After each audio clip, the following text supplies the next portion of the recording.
Salut à tous. On se retrouve pour une petite vidéo sur les boîtiers Raspberry Pi. Alors la dernière fois il y a le boîtier Nintendo 64 de Pietro qui vous a bien plu. Et Christophe de JC Print 3D avec qui je travaille m'a envoyé 3 nouveaux boîtiers pour Raspberry Pi. Donc aujourd'hui il y aura un boîtier Atari. Petit boîtier assez sympa, assez compact. Un boîtier, alors c'est Han Solo dans le bloc de carbonite, donc là vous n'allez pas le voir très bien. Voilà, alors c'est dommage il n'est pas en noir, donc le mieux serait de le repeindre. Après c'est vrai que c'est le genre de boîtier où il faut quand même pas mal de travail de peinture pour le mettre en valeur. Et le plus gros boîtier que j'ai vu jusqu'à présent, alors je voulais le visser, mais en fait il faut des sacrés vis. C'est un boîtier GameCube. Donc une jolie GameCube de couleur violette, avec la poignée derrière. Et vous voyez c'est mouse quoi, on peut rentrer 2 Raspberry Pi à l'intérieur. Ou alors on peut mettre un ventilateur de PC là, il y a la place. Donc Christophe m'a envoyé ça, il m'a dit tu montreras à tes abonnés ce que je fais. Alors je vous mettrai le lien de la page de Facebook de Christophe et le lien de son site, mais son site pour l'instant, enfin au moment où je vous parle, n'est pas encore opérationnel à 100%. Alors c'est cool parce que Christophe m'envoie quelques petits produits à tester. Je sais que vous aimez bien un peu tous ces boîtiers. Donc moi jusqu'à présent j'étais obligé de regarder sur les sites, vous savez comme le boîtier Mini Mega Drive sur Etsy. Voilà, et je regardais, je me disais bon c'est joli mais j'aime bien les voir en vrai. Et là du coup on pourra les voir en vrai, donc comme d'habitude on se retrouve son petit plan de travail pour découvrir ces 3 boîtiers. A de suite les amis. Et voilà les 3 boîtiers que Christophe m'a envoyés d'un peu plus près. Donc j'ai mon petit Raspberry Pi que j'ai pris chez Gearbest, mon 3ème, qui me sert principalement justement pour essayer dans les boîtes. Donc vous avez ici le boîtier Atari, qui rend franchement très bien.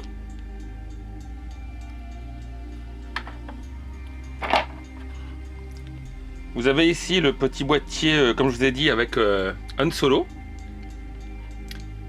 Alors là, c'est pas évident à montrer sur la caméra. Donc normalement, il y a 2 pieds, là, il y a un petit bout qui s'est cassé pendant le transport. Et vous voyez un peu ce que ça peut rendre. Et mon boîtier préféré, alors je voulais le visser, mais en fait, le socle est tellement grand que voilà, j'ai mis une vis, mais la vis n'est pas assez longue. C'est en tout cas ce boîtier que vous avez vu tout à l'heure, le boîtier GameCube. Donc on va regarder, alors c'est bien parce qu'en plus ces 3 boîtiers sont assez différents. C'est-à-dire que celui-là, le Mini Atari en fait, il n'y a pas de vis. Ça se clipse ici. Et là c'est le couvercle qui se déclipse. Donc vous voyez, vous avez 3 parties.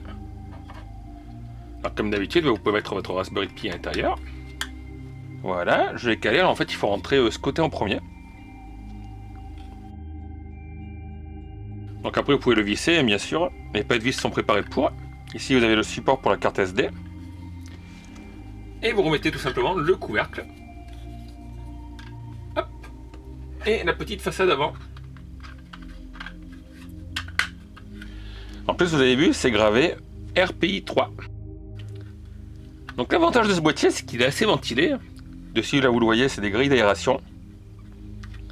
Il est assez compact. Derrière, les prises qui sont facilement accessibles. Là, comme d'habitude, le port pour la carte SD. Donc lui, j'aime bien. Le seul truc, c'est que je trouve qu'il faudrait peut-être un petit coup de peinture pour donner un marron. Moi, je préfère un marron un peu plus foncé.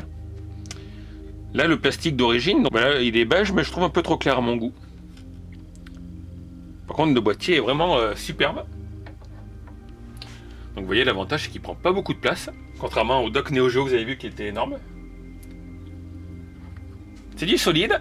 Et puis l'avantage, ben voilà, c'est qu'à part les 4 vis pour visser le Raspberry Pi dedans, le boîtier, vous n'avez pas besoin de le visser et dévisser. Donc si comme moi, vous êtes amené à faire des démonstrations, eh ben, vous n'êtes pas embêté. Voilà. Après le Raspberry Pi, vous voyez, il s'enlève tout simplement. Alors comme j'ai plus les prix en tête de ces produits, les prix en fait que Jean-Christophe fait, je vous les afficherai là sur le côté de l'écran. Voilà, ça m'évitera de me tromper. Donc n'oubliez pas, je vous ai déjà dit que Christophe est un professionnel, il imprime ça avec des machines des grosses imprimantes, c'est pas des imprimantes qu'on achète sur Gearbest. Donc il y a une très bonne qualité de finition, mais voilà, il y a des charges à payer, il y a le courant, l'électricité. Donc il y en a qui vont trouver que c'est trop cher, comme d'habitude. Vous pourrez discuter dans les commentaires. Le deuxième boîtier, c'est le boîtier Han Solo. Alors là, on voit pas trop avec la caméra, mais ça c'est bien rendu, on voit les mains qui sont comme ça.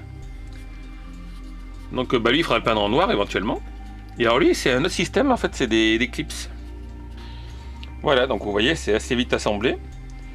Alors lui est très simple, par contre il est très compact, donc je sais pas si on peut mettre ici un ventilateur. Je vous dis, il faudrait que j'achète le double ventilateur extra plat que je vous avais montré. Vous avez la photo là. Si vous jouez sans carte SD ou avec des manettes sans fil comme moi, enfin non pas sans carte SD, sans disque dur, et si comme moi vous avez une manette sans fil, vous pouvez le poser comme ça par contre. Donc du coup là ça rend très bien peint en noir. Par contre voilà, si vous avez des prises USB utiles, bah, vous pouvez pas le mettre comme ça, vous pouvez le mettre comme ça ou alors à plat. Donc vous l'avez vu, celui-là est quand même beaucoup plus simple hein, ici au niveau de l'ouverture. Voilà, je sais pas si c'est comme ça dans le modèle original. J'ai pas les fichiers 3D. Donc toujours l'entrée pour l'alimentation, l'HDMI, le jack. Ici voilà, les prises. Là la carte SD. Et ici bah, Han Solo qui est pris dans son bloc de carbonite. Et nous passons au dernier modèle, le plus impressionnant, le boîtier GameCube. Donc là, alors c'est quel sens? C'est pas compliqué, c'est ça ici, voilà. Voilà, donc là, alors je vais pas m'amuser à le visser, dévisser, parce qu'après les boîtiers je les renvoie, c'est des produits qui va sûrement vendre aux clients. Moi je les ai prêtés pour la démonstration. Et dessus, bah, vous visserez le boîtier, avec des vis assez longues. Voilà. Et là, bah, à l'intérieur, vous avez vu, vous aurez la place de mettre maxi ventilateur. Donc là, vous avez le côté, avec les portes très accessibles. Et la façade avant. Le dessus, bien sûr, vous avez vu. Et la petite poignée derrière, poignée assez épaisse. Hop. Alors n'oubliez pas qu'il n'est pas vissé, donc c'est normal. Et celui-là, franchement, c'est le boîtier que je préfère. Alors je vous l'ai dit, c'est pas le couloir que je préfère par contre. Mais ouais, je trouve que celui-là est superbe. Après, j'aime bien le Atari. Le Han Solo est sympa, mais je suis moins fan. C'est peut-être parce que là, il est blanc. À mon goût, il est un peu trop compact quand même. Voilà, il ne faut pas vous en servir pour un Raspberry Pi qui aura besoin de beaucoup de refroidissement. Pour le refroidissement, bah, vous avez celui-là. Si le ventilateur extra plat rentre, c'est parfait parce que dessus, vous l'avez vu. Je vais mettre mon doigt dedans. Voilà, c'est une grille. Donc ça, c'est bien. Et celui-là, je pense qu'elle a avec des modifications. On pourrait même mettre la carte Hi-Fi audio à l'intérieur. Puisque là, vous voyez, il y a toute cette place. Donc là, vous avez de quoi refroidir le Raspberry Pi.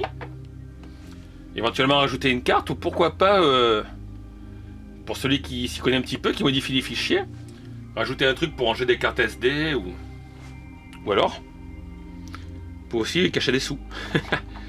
Bon, n'oubliez pas quand même qu'il faudra le visser, dévisser.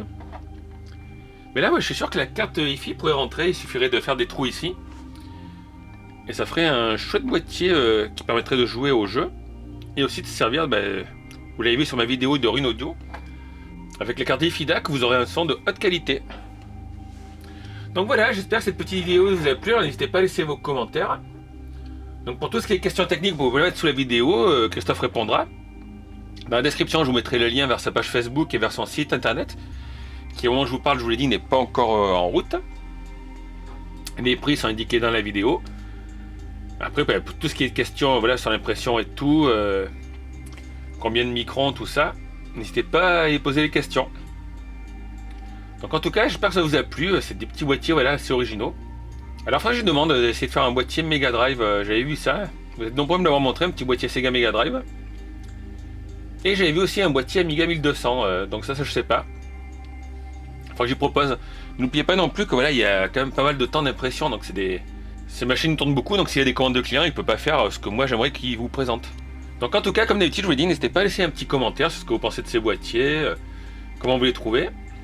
Laissez un petit pouce si cette vidéo vous a plu, et puis n'oubliez pas de vous abonner si vous n'êtes pas encore abonné à ma chaîne. A bientôt tout le monde, ciao.